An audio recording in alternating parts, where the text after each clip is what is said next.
अस्सलामुअलैकुम। Programme night addition में हम आपको खुशामदीद कहते हैं। नाज़रीन, लगता है ऐसे कि अपोजिशन एक बार फिर से हुकूमत को टफ टाइम देने की ठान ली है। अपोजिशन की APC 20 सितंबर को इस्लामाबाद में होने जा रही है, जिसमें हुकूमत के खिलाफ तहरीक चलाने का एजेंडा तय किया जाएगा। 2 महीने पहले अपोजिशन के ऐलान करदा लाहे अमल पर अब अमल दरामद होना शुरू हो गया। अपोजिशन इत्तेहाद की रहबर कमेटी का इजलास आज हुआ, जिसमें नून लीग और पीपल्स पार्टी समेत अपोजिशन की दीगर 11 जमातों ने शिरकत की। इस इजलास की अहम बात यह थी कि इसमें साबका हुकूमत इत्तेहाद BNP मैंगल ने भी शिरकत की। इजलास के बाद रहबर कमेटी के सरबरा अकरम दुरानी ने कहा कि हुकूमत के खिलाफ इन हाउस तब्दीली या कोई और तरीक़ाकार अपनाया जाएगा। इसका फैसला APC में होगा। APC में जो भी फैसला हुआ, आवाम से अपील है कि इसमें हमारा साथ दें। अपोजिशन जमातों में कोई इख्तलाफ नहीं है और अपोजिशन के मुतालिबात में फ्री एंड फेयर इलेक्शन शामिल हैं। नून लीग के रहनुमा एहसन इकबाल का कहना था कि APC में शहबाज शरीफ और आला क़यादत शरीक होगी। अब सवाल ये है कि हुकूमत के खिलाफ अपोजिशन का एजेंडा हो क्या सकता है। गुज़श्ता रोज़ नून लीग और पीपल्स पार्टी की क़यादत में मुलाकात हुई, जिसमें हुकूमत के खात्मे के मुख्तलिफ ऑप्शन पर गौर किया गया। फिर इस मुलाकात के बाद मुख्तलिफ खबरें सामने आई कि पीपल्स पार्टी ये चाहती है कि इन हाउस तब्दीली के लिए कोशिश की जाए, जबकि नून लीग ये चाहती है कि तहरीक इंसाफ को अभी वक्त देना चाहिए, ये हुकूमत खुद ही अपने बोझ से गिरे तो बेहतर होगा। नून लीग की जानिब से यह भी तजवीज़ दी गई कि इन हाउस तब्दीली की बजाय नए इंतखाबात की तरफ जाना चाहिए। इन हाउस की बजाय अबूरी सेटअप आए जो नए इलेक्शन कराए। फिर इस मुलाकात के बाद ये खबरें भी सामने आई कि बिलावल भुट्टो ने इन हाउस तब्दीली की सूरत में आइंदा हुकूमत नून लीग की बनाने का इशारा दिया। ये भी खबरें सामने आ रही हैं। लेकिन सवाल ये है कि क्या अपोजिशन इत्तेहाद में आपसी एतमाद बहाल हो पाया है या नहीं, क्योंकि पीपल्स पार्टी के सीनियर रहनुमा एतजाज़ एहसन हमारे ही प्रोग्राम में ही कह चुके हैं कि नून लीग हमें आगे करके पीछे से डील कर लेती है। ज़रा सुनिए। शादिया, जहाँ तक मेरा ताल्लुक है, मैं अपनी आपको अपनी बात बताऊं, मेरे ख्याल में मियां नवाज शरीफ और नवाज लीग इमरान खान की हुकूमत की देर पा चलने की जमानत दे चुके हैं। सर कैसे? इन्होंने दिखाना यह है कि उसको बहुत उसकी मुखालफत कर रहे हैं, बड़ी बड़ी बातें करेंगे, लेकिन जहाँ वोट का मामला आएगा वहाँ इनके बड़े लीडर भी गुरेज करेंगे और पीछे रहेंगे। ये हमें आगे लगा चला के और खुद पीछे से डील अपनी मुकम्मल करना चाहते हैं। अब देखना यह है कि APC में दोनों जमातें और दीगर जो छोटी जमातें अपोजिशन की वो क्या करने जा रही हैं। 20 सितंबर को होगा क्या, कैसे हुकूमत का खात्मा करेंगे ये लोग, क्या तरीक़ाकार अपनाएंगे। मुझे ज्वाइन किया है साबिक़ वज़ीर-ए-आज़म पाकिस्तान, सीनियर नायब सदर मुस्लिम लीग नून शाहिद खाकान अब्बासी साहब ने। अस्सलाम वालेकुम, बहुत बहुत शुक्रिया शाहिद खाकान अब्बासी साहब आपका। बिलाखिर शाहिद खाकान अब्बासी साहब, 20 सितंबर को APC होने जा रही है। आज इस पर हुकूमत के बड़े लोग TV पे आके कह रहे हैं कि ऑपोजिशन में कोई दमखम नहीं है, 20 सितंबर को APC हो जाएगी, निकलेगा कुछ नहीं। आज मैं एक ट्वीट भी पढ़ रही थी जुल्फी बुखारी साहब की, वो कह रहे थे कि ऑल पार्टीज की करप्शन यूनियन है, ये अपनी करप्शन को बचाने के लिए इकट्ठा हो रहे हैं। NRO चाहते हैं, मिलेगा कुछ नहीं आप लोगों को। बुखारी साहब अपना NRO ले लें, वही बहुत है उनके लिए। अगर तकलीफ नहीं है तो फिर TV पर आने की जरूरत क्या है। सर क्या करने जा रहे हैं 20 सितंबर को, क्या होने जा रहा है? ध्यान दे रहे हैं ना। देखें, एक मुतफ़िका लाएमल बनेगा, इसीलिए जमातें इकट्ठी हो रही हैं कि क्या करना है। मुल्क मुश्किल में है, अवाम तकलीफ में है, अपोजिशन घर नहीं बैठ सकती।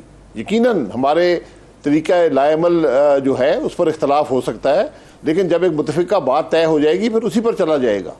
यही हकीकत है आज की सियासत की कि ये मुल्क के लिए सियासत है, कोई ज़ाती कोशिश के लिए नहीं है, ये इक़्तिदार के लिए नहीं है। आज हर शख्स इस बात का एतराफ़ करता है कि मुल्क की मईशत तबाह हो चुकी है, महंगाई बेपनाह है, मुल्क के अंदर बेरोज़गारी में इजाफा होता जा रहा है, कोई उम्मीद की किरण नहीं रही। तो अगर अपोजिशन भी काम ना करे, हुकूमत तो काम नहीं कर रही, हुकूमत तो नाकाम हो चुकी है। अब अपोजिशन ने कुछ करना है कि मुल्क के मसाइल का हल करे, और हम पूरी इंशाल्लाह अपनी कोशिश करेंगे। तो मुल्क के जो मसाइल हैं इनका हल ये है कि इस हुकूमत को 5 साल पूरे करने दिए जाएं। हल यही है कि इन्हें वक्त से पहले भेज दिया जाए, भले ही आईनी जमहूरी तरीक़ाकार, अदम एतमाद की तहरीक, जमहूरी रास्ता कुछ भी अपनाए, घर भेजना है आप लोगों ने इस हुकूमत को। ये एजेंडा है आप लोगों का।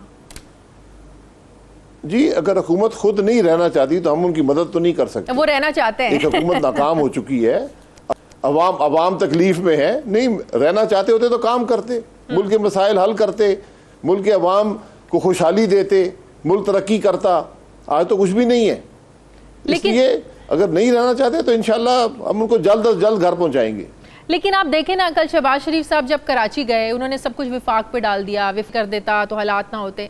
सिंध हुकूमत की अपनी भी तो कोई जिम्मेदारी है ना। वहाँ के अवाम ने पीपल्स पार्टी को वोट दिया है ना। सिंध की पीपल्स पार्टी की हुकूमत है सिंध में।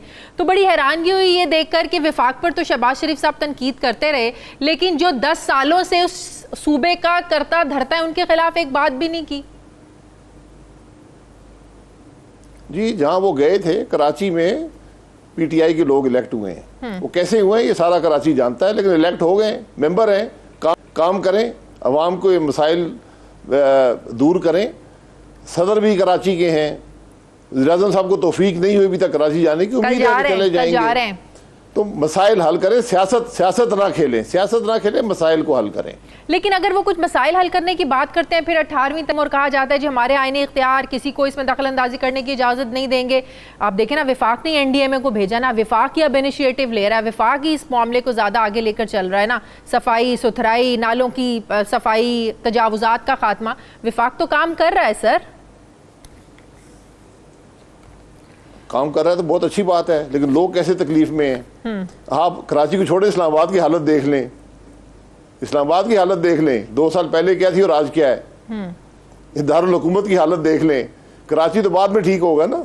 ये एक शो पीस है, ये सिर्फ ट्वीट करने के लिए, जी एनडीएमए चली गई, फलाना चला गया। कराची के अवाम तो मुश्किल में है। आप डिफेंस अथॉरिटी की हालत देख लें, लोगों पर FIR दर्ज हो रही हैं। ये कोई तरीका तो नहीं है ना। अवाम के मसाइल हल करें, ट्वीट ना करें, बातें ना करें, तकरीरें ना करें, सियासत ना खेलें, अवाम की तकलीफ दूर करें।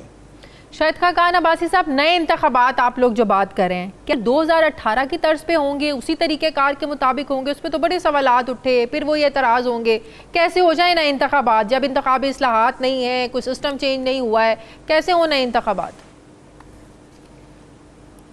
इस्लाहात की कोई ज़रूरत नहीं है। फिर अगर हम मुल्क को फ्री एंड फेयर इलेक्शन नहीं दे पाएंगे, मुल्क नहीं चलेगा। ये बड़ी सीधी सी बात है। हम नहीं दे पाए, आज तक नहीं दे पाए।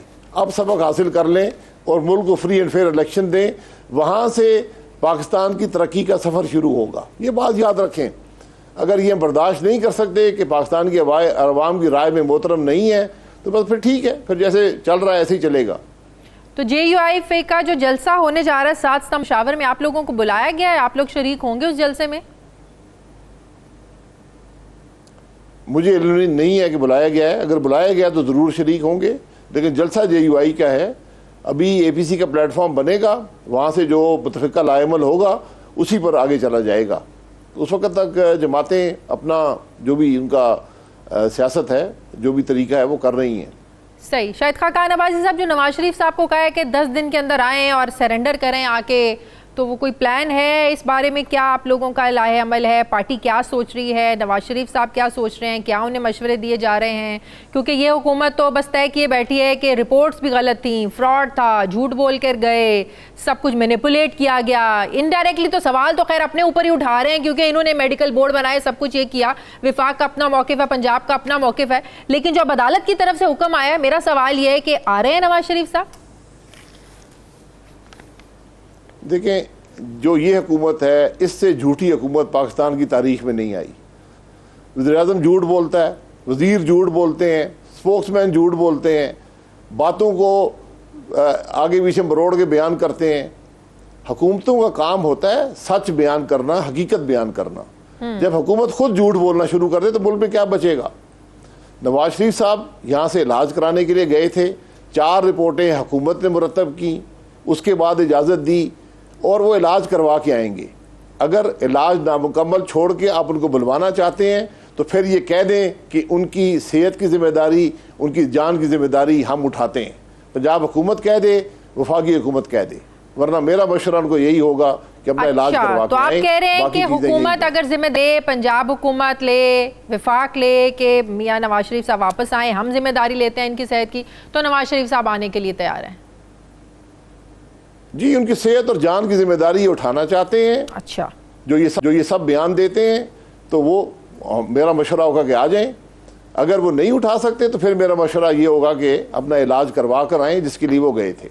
ठीक हो गया। शाहिद खाकान अब्बासी साहब, ये FFTA मामले पर जो वज़ीर आज़म साहब ने एक बयानिया दिया है कि इस पर अपोजिशन और भारत जो है वो एक पेज पर हैं, आप लोगों को मिला दिया है भारत से कि आप लोगों का बयानिया उन जैसा बयानिया है कि पाकिस्तान जो है वो ब्लैक लिस्ट में चला जाए। वो कह रहे हैं हम तो हर सूरत में, वज़ीर आज़म कहते हैं इसको मंजूर करवाएंगे।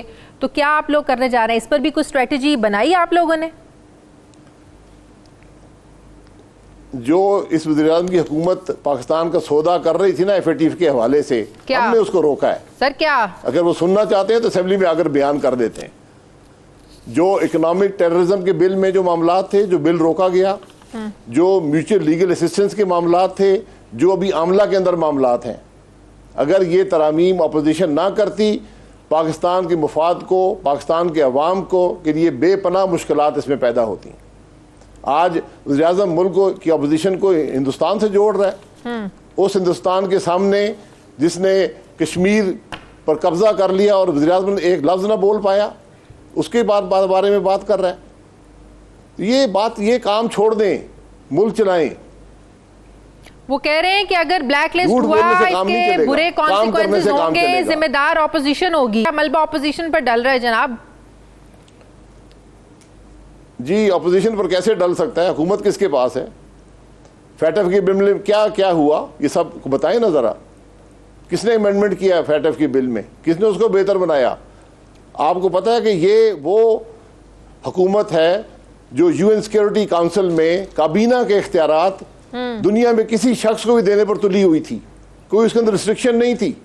ये हिंदुस्तानियों को अपने इख्तियारात दे देते, काबीना के इख्तियारात इजराइल को दे देते। सर कैसे? ये तो मुल्क के सौदा करने पे तुले हुए हैं। सर कैसे? जो UN सिक्योरिटी काउंसिल का बिल देख लें, जो UN सिक्योरिटी काउंसिल का बिल देख लें, जो ये लाए थे, जो बिल ये लाए वो देख लें, जो हमने तरमीम की वो देख लें। इनके बिल में कोई लफ्ज नहीं था, कहे ये था कि वफाकी काबीना किसी भी को अपने इख्तियारात तफवीज़ कर सकती है। अच्छा। हमने उसमें तरमीम की कि पाकिस्तानी शहरी को या पाकिस्तानी इदारे को अपने इख्तियारात दे सकती है। अच्छा। ये बड़ी वाज़ेह बातें हैं। ये बातें हमारे मुंह मत खुलवाएं। वज़ीर साहब अपना काम करें। मुल्क के मसाइल बेपनाह हैं। अपोजिशन अगर वो मुल्क से मोहब्बत रखते हैं तो अपोजिशन 100 गुना ज़्यादा रखती है। ठीक हो गया, बहुत बहुत शुक्रिया साबिक वज़ीर-ए-आज़म। ये पेट्रियटिज्म का मुकाबला नहीं है। सही, बिल्कुल बिल्कुल बिल्कुल। किसी की उबलवती पे वफादारी का मुकाबला नहीं है। वफादारी होती है मुल्क के मसाइल को हल करने में, अवाम की तकालीफ दूर करने में। इस हुकूमत ने मुल्क के मसाइल में भी इजाफा किया है और अवाम पर बेपनाह बोझ डाल दिया। ठीक, बहुत बहुत शुक्रिया। साबिक वज़ीर-ए-आज़म पाकिस्तान शाहिद खाकान अब्बासी साहब मेरे साथ थे। नाज़रीन, मुझे प्रोग्राम में एक ब्रेक लेनी है, वापस आते हैं एक वक्फे के बाद।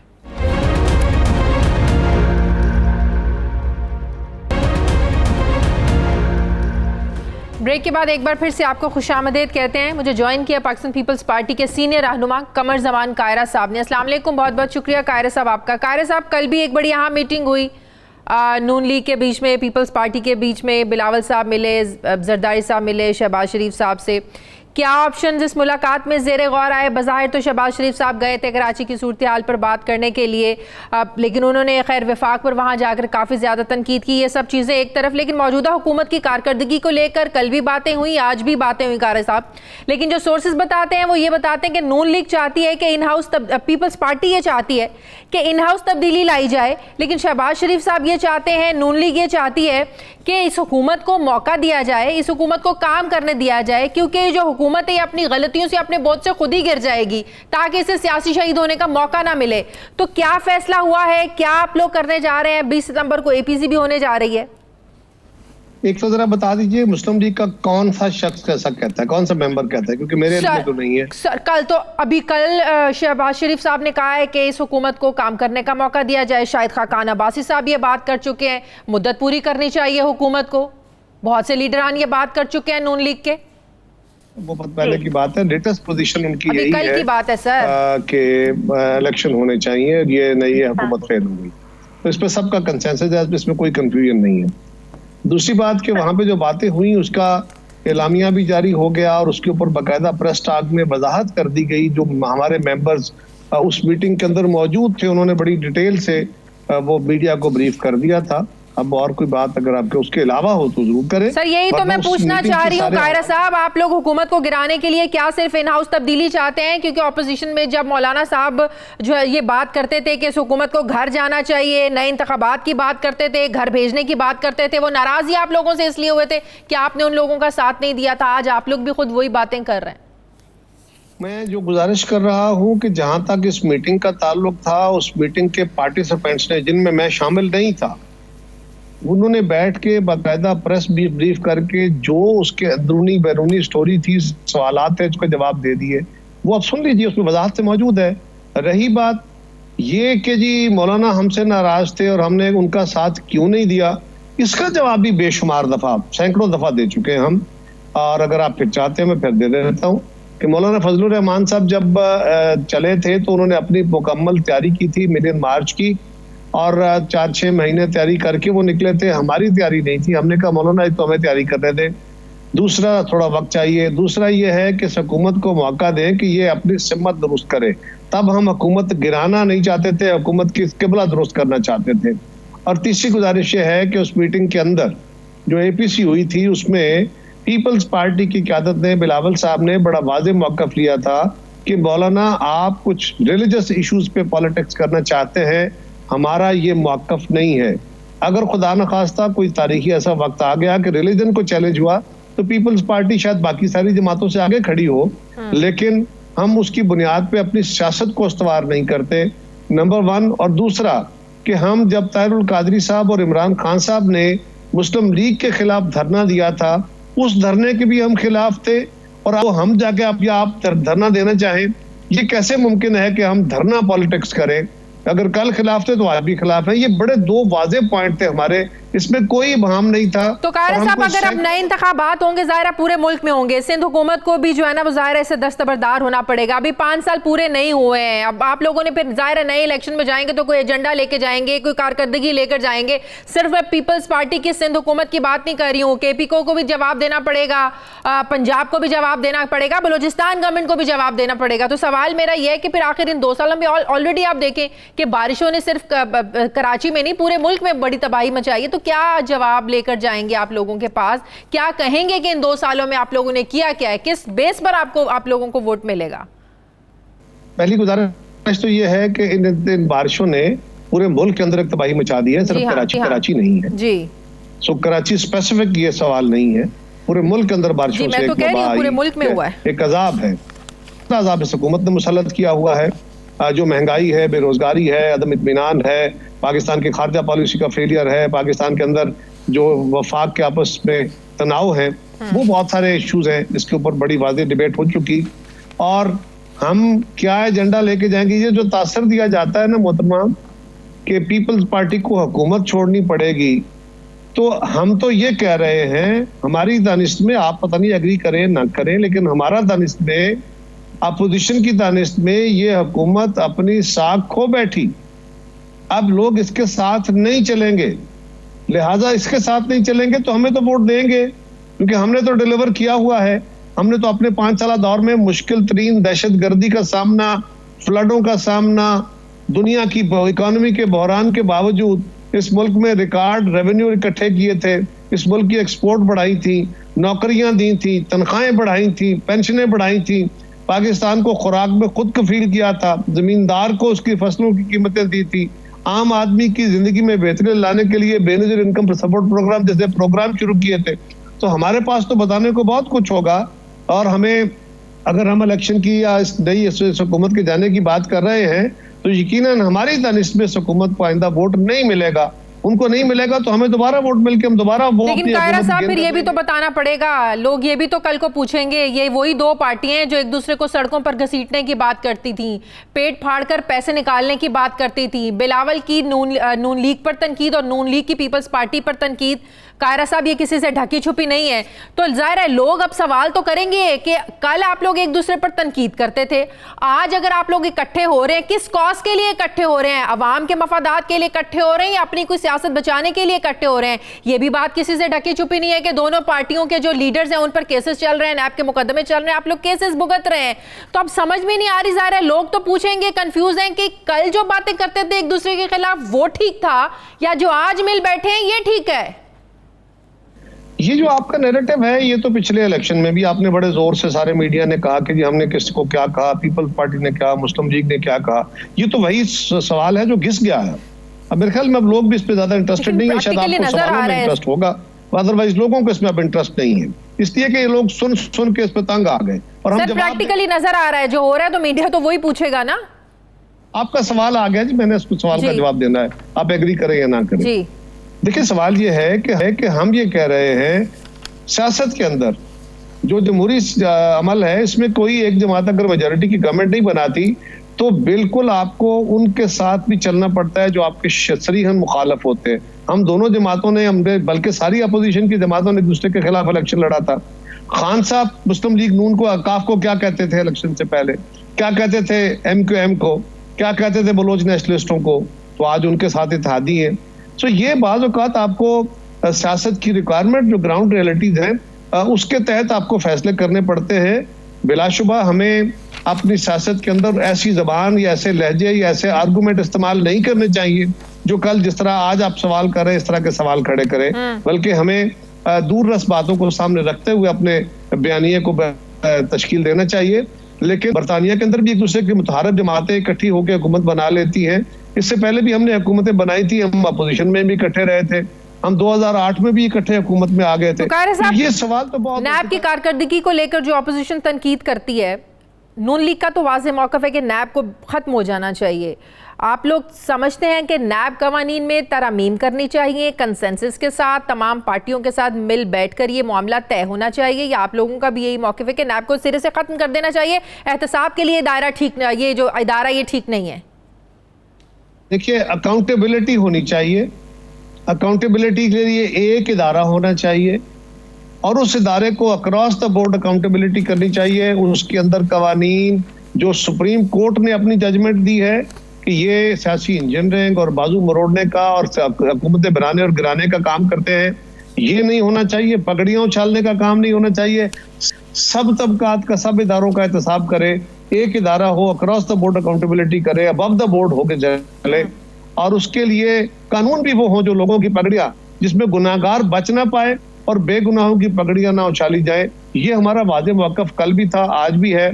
और शॉर्ट टर्म में हम कह रहे हैं कि जो अगर आप इसको सारे को रिवैम्प करने की पोजीशन में इस वक्त नहीं भी है, फर्ज करें, तो फिर सुप्रीम कोर्ट ने जो कहा है, इस्लामी नजरियाती काउंसिल ने जो कहा है, राइट्स वॉच एशिया ने जो कुछ कहा है, आप मीडिया वाले जो इतनी डिबेट करके अभी तक कह रहे हैं, उन सारी चीजों को सामने रखिए और उसमें अमेंडमेंट करके उसको कानून को ठीक तो कायरा साहब बहुत बहुत शुक्रिया। पाकिस्तान पीपल्स पार्टी के सीनियर रहनुमा कमर जमान कायरा साहब मेरे साथ थे। नाज़रीन मुझे प्रोग्राम में एक ब्रेक लेनी, वापस आते हैं छोटे से वक्फे के बाद।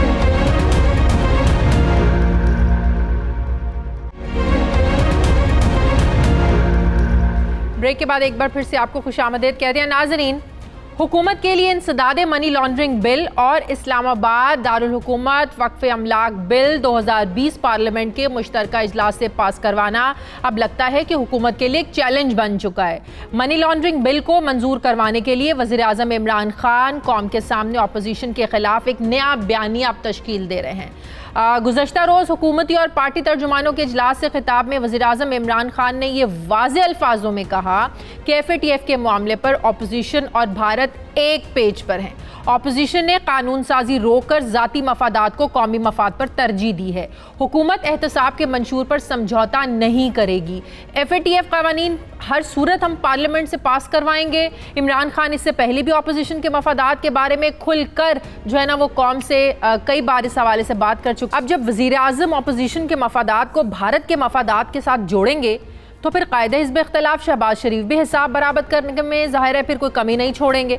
शहबाज शरीफ साहब का भी ज़रा इस पर जवाब सुन लीजिए, वो इस पर क्या कहते हैं। जो वज़ीर-ए-आज़म इमरान खान नियाज़ी कह रहे हैं, ऑपोजिशन जो है वो फैटफ के ऊपर जो हिंदुस्तान की जो है आवाज़ जो है वो मिला रही, उसके साथ अंदाज़ा करे ज़रा। ये कौन शख्स कह रहा है जिसने कहा था कि मैं मोदी को फ़ोन कर रहा हूँ, मेरी फ़ोन कॉल नहीं उठा रहा? वो शख्स कह रहा है जिसने ये कहा था कि मोदी अगर इलेक्शन जीतेगा तो कश्मीर का मसला हल होगा। ये कौन शख्स ये बात कर रहा है जिसका नाम इमरान खान नियाज़ी है कि जब ये अमेरिका से लौटे तो कहा था कि मैं वर्ल्ड कप जीत के आ रहा हूँ। अब ये तो हम सब जानते हैं कि कौमी असम्बली से मंजूर होने वाले मनी लॉन्ड्रिंग बिल को ऐवान बाला में अपोजिशन ने मुस्तरद कर दिया था।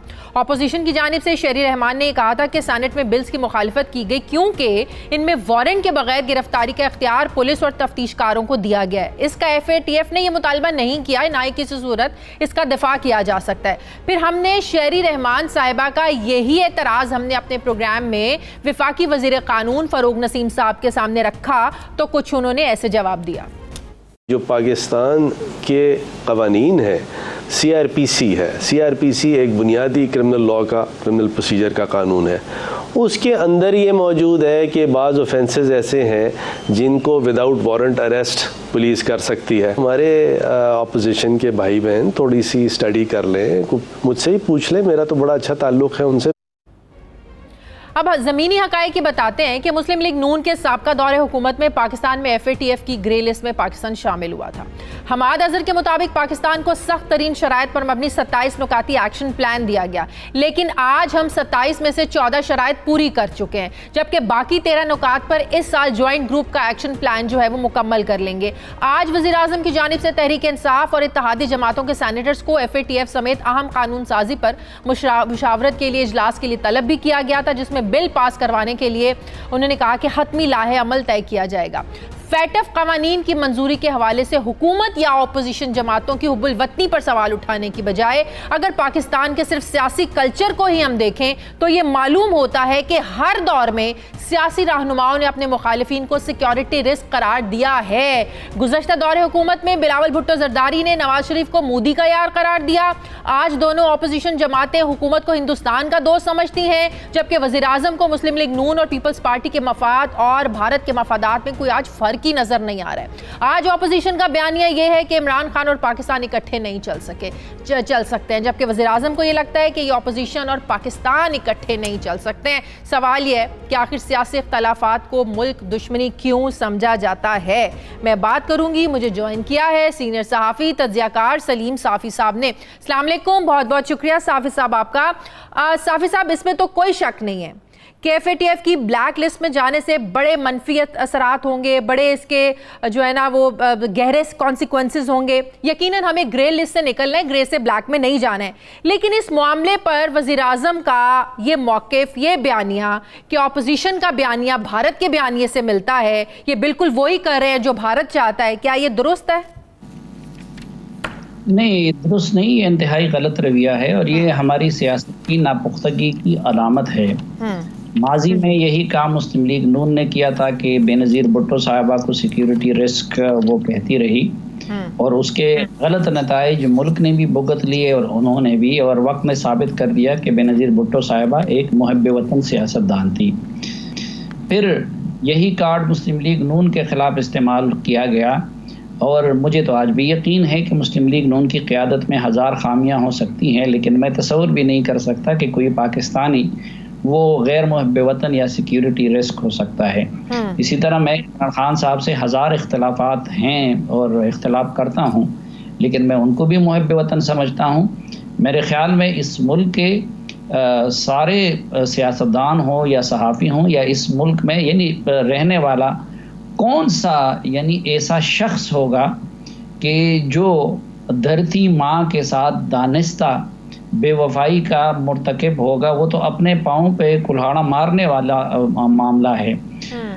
लेकिन ये जो लहजा है इसमें देखें, माजी में हमेशा ये चीज़ सिर्फ अपोजिशन की तरफ से होती रही।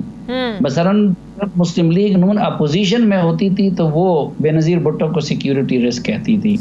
इस तरह ये जब नून लीग हुकूमत में थी तो बिलावल साहब ने उनको मोदी का यार कहा था। और ये पहली मर्तबा हमें देखने को मिल रहा है कि इस तरह के बेहुदा और बेसरूपा इल्ज़ामात वो हुकूमत और हुकूमत में भी वज़ीर आज़म की सतह से सामने आ रहे हैं।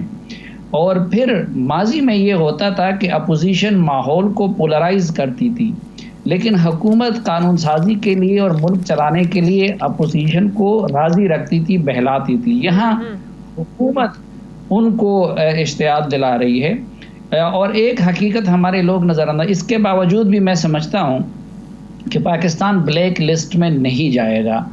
एक तो उसकी वजह यह है कि अमेरिकन इसको एक ब्लैकमेलिंग के टूल के तौर पर इस्तेमाल कर रहे हैं और हमें चीन और इस तरह के दोस्तों ने ब्लैक लिस्ट में जाने से बचाया है और आगे भी बचा लेगा। और तीसरी, मुझे यकीन है कि चूंकि ये कानून साजी फेटअप के हवाले से अब हुकूमत नहीं सिर्फ बल्कि मुल्क के मुक़्तदिर हल्के करना चाहते हैं, तो इसलिए इसका कोई ना कोई रास्ता निकल जाएगा।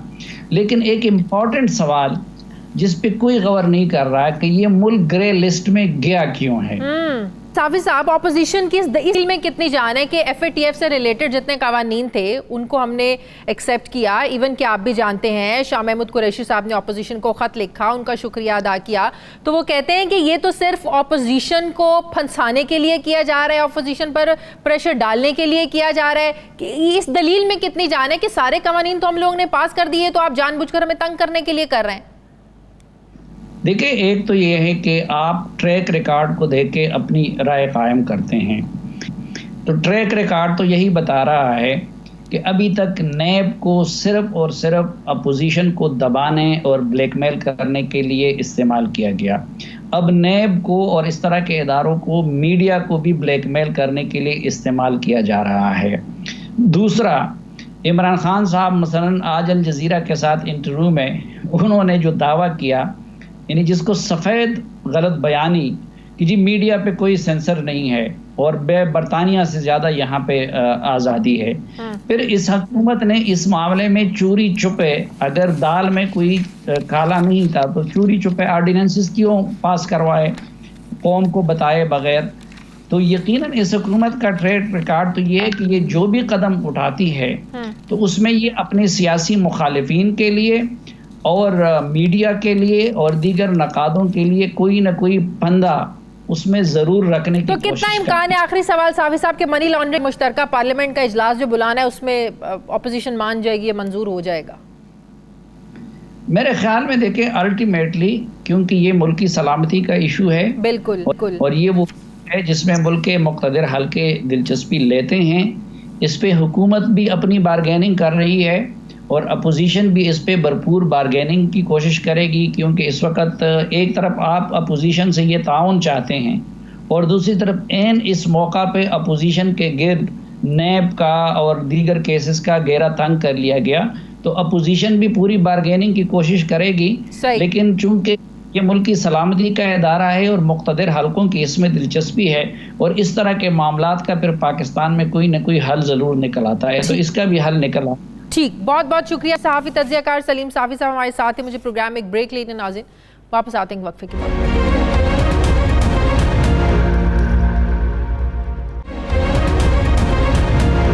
नाज़रीन, खैबर पख्तूनख्वा हुकूमत ने दरियाओं में पानी के बहाव में इजाफे और सैलाबी रेलों के बायस हाई अलर्ट जारी कर दिया है। सूबे में गुज़श्ता 3 रोज़ से जारी बारिशों के बाद सैलाबी रेलों से कई इलाके शदीद मुतासर हुए हैं। सवात, बुनेर, मानसहरा में मुख्तलिफ वाक़यात में अब तक दर्जनों अफराद लुक़मा अजल बन चुके हैं। हंगामी हालात से निमटने के लिए सूबाई इदारे PDMA की जानिब से मुख्तलिफ अजला से दरियाओं और नदी नालों में पानी के बहाव की सूरत हाल पर एक रिपोर्ट भी जारी की है, जिसमें कहा गया है कि नौशहरा और चारसदा में दरियाओं के करीब रहने वाले जो लोग हैं, अफराद हैं, ये अलर्ट रहें। खैबर पख्तूनख्वा में हालिया बारिशों के नतीजे में अब तक 30 अफराद जाँ बहक जबकि 38 अफराद जख्मी हुए हैं।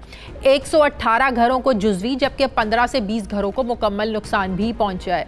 बुनेर में एक मकान पर मट्टी का तौदा गिरा जिससे 5 अफराद जाँ बहक हो गए, जबकि शांगला और बुनेर में राब्ता पुल सैलाब में बह गया। महकमा मौसमियात ने आज जुमेरात से सूबे में बारिशों के नए सिलसिले की एक नए स्पेल की पेशगोई की है, जो कल जुमे तक जारी रह सकता है। बारिशों के इस नए सिलसिले के पेश नज़र PDMA ने बालाई अजला में लैंड स्लाइडिंग के खदशे का भी इजहार किया है। मुल्क भर में होने वाली बारिशों और इससे पैदाशुदा सूरत हाल, खुसूसन कराची में अर्बन फ्लडिंग के हवाले से आर्मी चीफ ने यह वजह कहा कि हालिया कुदरती आफात ने पाकिस्तान के जो बड़े शहर हैं इनकी इंतज़ामिया को तरजीहात के तयन का एक मौका फराहम किया ताकि मुस्तकबिल में ऐसी आफात से बचा जा सके। कराची के बाद खैबर पख्तूनख्वा के मुतादिद इलाकों में हालिया बारिशों और सैलाबी रेलों से दर्जनों कीमती जानों के नुकसान के साथ कई राब्ता सड़कें, पुल और इंफ्रास्ट्रक्चर की शदीद तबाही हुई है।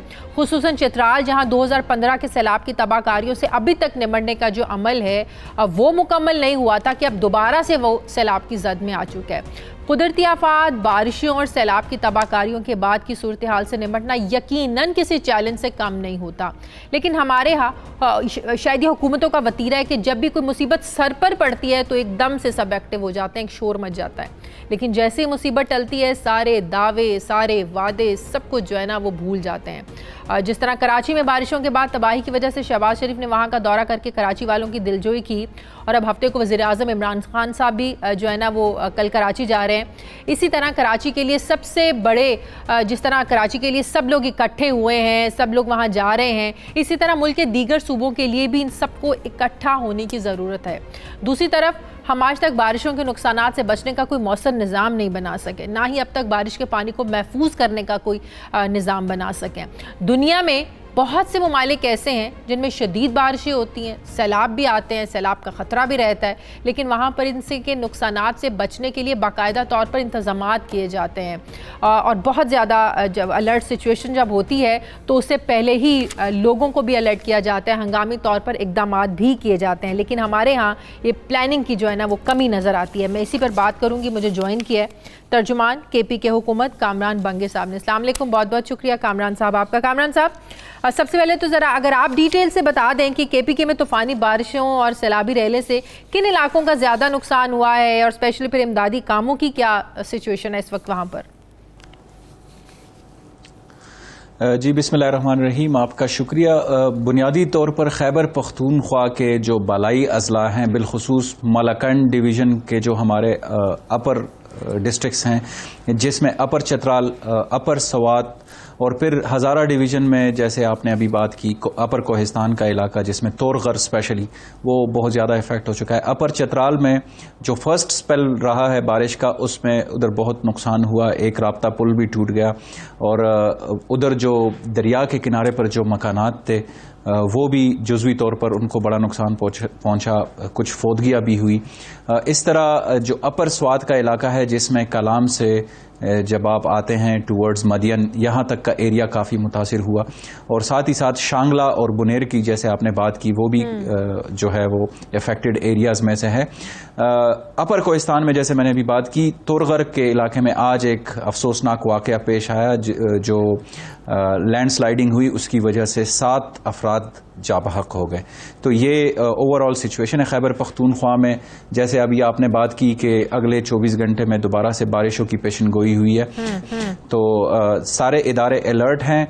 हम जो अभी सैलाबी रेला है वो नौशहरा और चारसदा के मुकाम पर दरमियानी दर्जे का जो है वो रेला है और सारे इदारे अलर्ट हैं। उधर जो दरियाओं के किनारे पर लोग हैं उनको भी अलर्ट रखा गया है कि खुदा न खास्ता किसी नाखुशगवार जिस तरह आप सिंध पर भी ज़ाहिर तनकीद हो रही है, इसमें तो कोई शक नहीं, एक बड़ा चैलेंज होता है इस तरह कुदरती आफात से निपटना और बारिशों से जो तबाही होती है, लेकिन कम से कम कुछ ऐसे इकदाम किए जा सकते हैं ज़रूर जिनसे नुकसानात कम से कम हो, लोगों को कम से कम नुकसान पहुंचे।